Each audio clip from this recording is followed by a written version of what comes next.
I am so inspired by the last session, some of the ideas that came bubbling up, especially with the idea of lived experience, right? So what are children's lived experiences around quality? What are program providers? And really, how does the experience of the child and the family get touched by the kinds of quality ratings you're going to be looking at? And this idea of that focus gets to this idea of measure what you treasure, right? It's the Bob Pianta line that really led to a lot of what happened in Head Start and the use of the class in Head Start. And really thinking about what's proximal to children. So what we're going to talk a lot about in this session is how the standards reflect your ideas of quality and your ideas for what children's outcomes should be. We're not going to, we have a bunch of slides that, again, you'll be able to look at on your own more carefully, but you know all this. We didn't see a large association between standards and outcomes. We have to ask ourselves why, across all of the states, also here in Delaware. And one of the things we can do is start at what we think the highest level should be, right? How can we sort of work downward from there and visioning from there? So we'll be looking at some of the associations between what the highest levels are and children's outcomes and findings across the states, and really think about how to better align what we're going to be saying are the standards and the goals we want to get to around child outcomes. So that's really the goal for the session. We talked, the rest of this morning, we talked a lot about this question of access. Is that the overall goal? Quality improvement, moving up, that's an overall goal. But then again, we're thinking about this idea of children. So when I say alignment, when you say better align the standards to targeted child outcomes, what does that evoke for you? What are you thinking about when we think about alignment? How about things related to content, right? And we think about the areas that were measured in the RAND study, the different outcomes for the children. What does that mean when you think about alignment of quality standards to that? And same thing too for thinking about curriculum, right? Like just having a curriculum is a great thing, but what about that curriculum? Is it aligned with where you want to go with your outcomes for children? And how does that get measured, right? How do you know if any old good curriculum, I have a curriculum, it's on my shelf, as opposed to I use it, it covers these things, I do spend time on mathematics, I do spend time on science, if that's where we want to go. All right, so let's talk about what we know from states, right? So in the past, back in 2011, there were really not that many elaborations of the components of the highest level of quality, right? So that's what we found when we looked at we did a case study of a number of states. But as we've gone out more recently, what we're really finding is that it has broadened because people do want to know what are those important parts out at the high level rating. So that's just a general historical trend that we've seen. And part of this variation is related to the complexity of what we're trying to measure and understand, right? So what should those components be? All right. And when we think about this question, we think about things we've talked about before. Structural quality, process quality. And we know that when you get the highest level ratings, it's really often pushed by that environment rating score, right? So we're saying we want you to be at the highest level quality, whether it's a 5 on the class and so on. And that's how a lot of the systems are rated, right? So if you have a 3 on the ERS, you get a 3. If you have a 4 on the, so that's the categories we put them in. Why are they there? We don't exactly know. There wasn't a lot of history behind it. Someone did a lot of going around and talking to states, and that's what they told them to do, and that's what states tried. But the question really is, how does the higher level of quality components, where do they enter into the rating system? And we're going to look at that a little next. And, the bottom line is you need generally these higher level scores to move up. All right. So this slide has a lot of information in it. What you're looking at across the left-hand side are the different kinds of quality components.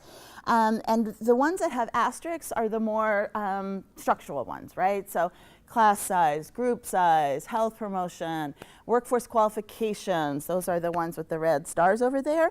And what you're looking at to the right is in the 9-state study Gretchen and other folks led, is they're really looking at where do these components, which levels do they come into in the rating system. So these colorful bars are level 1, 2, 3, and so on across.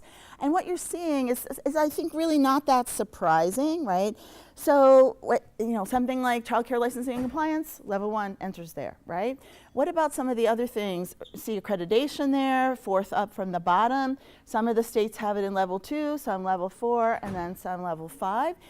The other thing to be noticing about this graph is that this is telling you, of the 9 states, how many even had this thing, right? So when we look at it, health promotion and safety, it was 6 states of the 9 that included that in their components and ratings. And this goes back to something we were talking about before, is, Delaware, from the very beginning, always, in my sense, and you guys are used as an example all the time in research discussions, your floor of quality with your licensing is often much higher than other states, right? So they have to put some of those other things in there that you already have incorporated in your entry level for STARS. So that's something to be thinking about too. But I think some of these things, like cultural and linguistic diversity, are coming in at level 2 and level 3, for example, in a number of the states, but a whole bunch of them don't have that. So one of the things to be thinking about, again, is like, what are you going to value? What are you going to put into those buckets? And where do they come into your system? At what level are they going to be coming into your system? Look at the curriculum for a second, too. So the use of this kind of goes back to what I was saying before, use of a developmentally appropriate curriculum. 8 of the 9 states have that in there.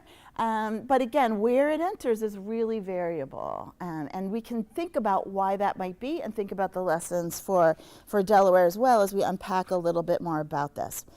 Okay, so part of the problem that we might be thinking about why we don't see those strong associations between rating levels and child outcomes, the validation of the levels, and so on, could be because we haven't set those bars high enough. We haven't reached high enough for what's in those higher level components. And that goes to something we were talking about before, Becky and Judy were talking about, the complexity issue. Like, we've often put a lot of things in there, but because we're trying to make our best bets. But again, like, as we start to narrow and start to think about what it might be, the question is really, what is it that we require to get to a certain child outcome? We know that from a lot of research, from Peg Birchinall, from folks at Mathematica as well, that this idea of a threshold for quality, probably around a 5, the active range people call it, a 5 and up, is what seems to be most related to child outcomes. That's not so surprising, but think again about what we were just talking about. So many of our programs are not that. Right, so what do we need to do to get folks up there in that active range and continue to move folks? I love the idea that, our theory of change, from Pennsylvania is always going this way, where the bar is going to come up on the bottom and it's going to also rise on the top so that we can keep moving folks towards excellence. Yeah, so it's a question of what do we put in there and are we setting the bar too low? And I think the tricky part for us as researchers too, and working with states, is thinking about we're often just looking within a classroom at an intervention and see what happens. Coaching. Did coaching have an effect on quality in these classrooms and then on children overall? But I think the complexity that you all are faced with, we all are faced with, is, like you're saying, how much weight gets put on those things as opposed to everything else? And the streamlining can really help with that, right? Coming up with a smaller number of the things you'd put your biggest bets on. And that's really what we're trying to get you thinking about today. Let's go to the next slide here. You all know this, right? But we just wanted to show it to you. Where is Delaware as far as the mid-range of quality? Most of the programs are in that mid-range, 3s and 4s and 5s. A much smaller number are low, and folks aren't really making it up on average to that highest level. But what I want you to look at is those stars within each bar. So this is the class pre-K classroom organization, emotional support and instructional support across there. So it's out of 7.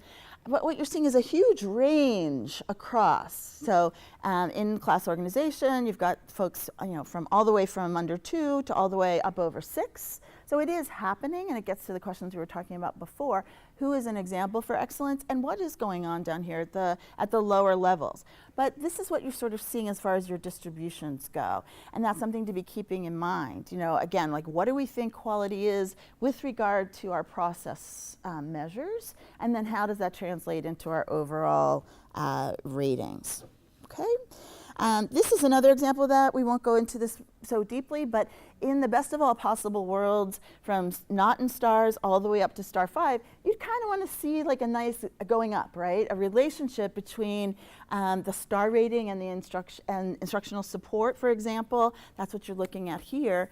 But we're not really seeing that stair-stepping. We would love to have seen that in the RAND study.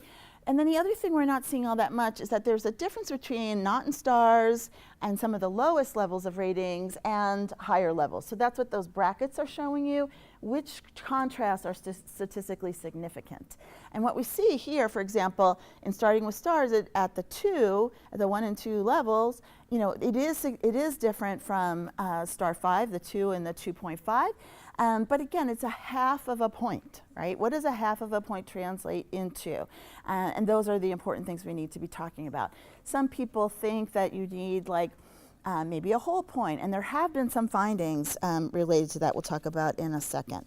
So the other thing that we wanted to show you, this is a seven-site study by Catherine Taud and others at Child Trends, is what are these domains that we're looking at with regard to how children are doing, how many examined those domains, and then how many had significant associations. What you see in the red are the things where Delaware has looked at these things and did not find differences in language and literacy, math, executive function, as we talked about, but we have seen some differences then in social emotional skills. So look first in that first column, how many states actually looked at these things? That's the number there out of the 7. And then how many had significant associations? This is, again, just what we've been saying all along. We're not in the first round or first set of grantees that were studied in depth. We are not seeing that many differences in the association with child outcomes. Okay? So what about this better alignment? What are we going to do to align things more closely? When we think about these two questions, why aren't associations stronger between ratings and observed quality, between ratings and child outcomes, our potential answers have specific implications, really strong implications for how you're going to redesign your system, right? So one could be that the standards aren't capturing the kinds of quality we want. They're just not getting there. There may be too many extraneous things. Maybe, you know, so much at this level and not at the classroom level. So that would mean we need to focus and define the standards much more tightly and what the literature says towards the child outcomes. And similarly, when we're thinking about those child outcomes, it would mean that we want to identify the outcomes you think are most important for children, which we're going to take a couple minutes to talk about at the end of this session. And you want to make sure that you get the quality ones that are most aligned from the research. Again, like what is it that is the secret sauce that we think, and where would we put our bets? Is it something where we have to say, okay, if you are really valuing these social emotional outcomes, these language and speaking, communications outcomes we just talked about before, what is it that you're going to have to put in the standards to make that happen? That's our big question for this session and going on into the rest of the afternoon. And hopefully that will stimulate, a lot of thinking on your part after this. This is a very detailed depiction of something that is really interesting. It's that really when we think about the associated outcomes, that's what's the components on the left, so we have staff-child ratio and group size, use of a developmentally appropriate curriculum, quality of the environment, and staff qualifications. Again, in the study that Gretchen led of the 9 states, this is the number out of 9 that included those components. Okay, not so surprising. These are pretty typical. These are the kinds of indicators that they used. Maximum ratios, maximum number of group size, things under developmental curriculum, teacher training in the curriculum. That was the other thing, not just that you have one, but you have actually trained teachers to use it. Quality of the environment, as we all know, is usually in ERS. You have other measures as well, class and so on. And then the staff quals have many, many perturbations, right? Like there's a lot of things people are measuring with regard to staff qualifications. So on the far right then is the total number of states with these specific indicators. So the indicators are what we're using to measure, and then off to the side. And the ones with asterisks are what you're using, what Delaware is using in the far right-hand side. And again, we have to ask ourselves, so These are the things that have been found to be associated with child outcomes in the literature, in the broader literature. And we bring that information back into decision making about what to put into the revision standards, right? So what are the kinds of things that you might take from the general literature on associations between different components of quality and outcomes? So what do we take away from some of these pieces around your job in measuring quality? And I always joke with state folks, I'm like, you are measures developers, right? With all the rights and responsibilities that takes, you know, thinking about what the components are going to be. So what reduces validity? What causes a QRIS and any measure really not to be valid? Well, one of the things that I mentioned before is this low bar, right? That we don't have enough sort of variability across the levels. And the question is, again, I think some folks have in the past felt kind of shy about making that bar go higher, right? Because it leaves people out, it makes it more scary.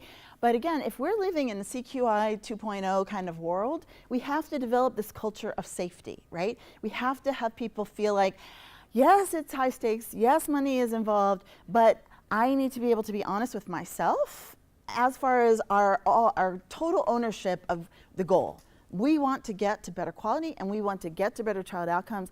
The reality, here's where I am, and here's how I see a path to getting to quality. So what does that look like? And I have to feel safe in that, and I think folks mentioned that earlier before. But it does have an effect on where we set that bar. And the other point really is that these multiple components can get all mishmashed, right? The validity will decrease if there's a lot of overlap. And what we need to do then is we need to make sure, and one of the things that the literature is saying, what I was saying before, is that measuring interaction and the physical environment seems to be among the biggest predictors of outcomes, although we know they're not perfect on the side, I'll just say that. And the question is what domains, and I already hit on that quite a bit, right? If you want to do the language and communication, you've got to have it into your standards. What is that going to be like? And how would you go about doing that? And then thinking about these thresholds in a more thoughtful way. What does the literature say to us? And what would we expect? You know, part of what we are doing now a lot in what I would call CQI 2.0 is having people really think about what is reasonable? What do I expect to make a difference? And how do you put your bets on that and make your measurement go towards that? So the other thing that we wanted to mention too is the other set of considerations is really about which skills are predictive to later outcomes. So the communications area, you know, if you're talking to Greg Duncan, you know, he's like, it has to be about math. It has to be about cognitive skills. Where does that all fit into the larger picture here? And you want to be able to track that performance. You want to be able to see those changes over time.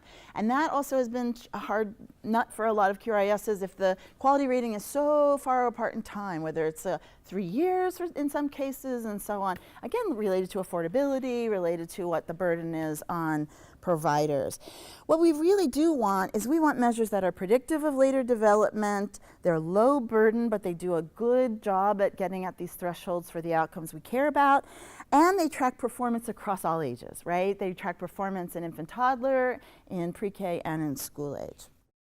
So what we're going to do is we are going to think about your primary outcomes. Some folks already threw some of those out in the form of what would children be doing, what would providers be doing if I went into a high quality classroom. So if you have your stickies out in front of you, think about, you know, here you have your domains of focus already laid out in your learning foundations. What would the child outcomes be that you want to see in 5 years? I love the 5-year time frame because it feels more tangible, but it also helps us push out. Like it feels more, you know, 1 year seems like a long time to make a big difference, but 5 you could see yourself making a big difference. So first, which child outcomes should stars be most associated with in 5 years? What would you put your bets on? How will you know there's a change in those outcomes? What would you want to see different? And what are the right measures? What are you wanting to see? We certainly want to see changes in every child who's in a high quality center. We want them to be improving, right? And there are different ways to think about doing that, whether it's the triennial formative assessments, say in Head Start, or triannual, you know, and so on. That's more in the formative realm. There are things like Martha's talking about. What do you need to do as far as a study? What kind of evidence do I need to do what kind of response and when? So this is what I just want to put out here on the table. This is potentially our recommendation for next steps, right? How do you go forward and get on the same page, get the buy-in that you need to be able to have those conversations and really think about when do I need to say to the legislature, to the governor, to ourselves, I have to know if something has changed in child outcomes and how and at what level. And again, thinking about population-based measures, you can think about things that might come in at age 2. Child Trends and other folks through a Pritzker initiative have been working on coming up with an idea. So with folks in Canada, what would that look like for an age 2 population-based measure? What is something that you have at kindergarten entry? That's why the whole kindergarten entry assessment movement started to happen. And then what is grade 3? I mean, what parts of grade 3 do you care about, and so on.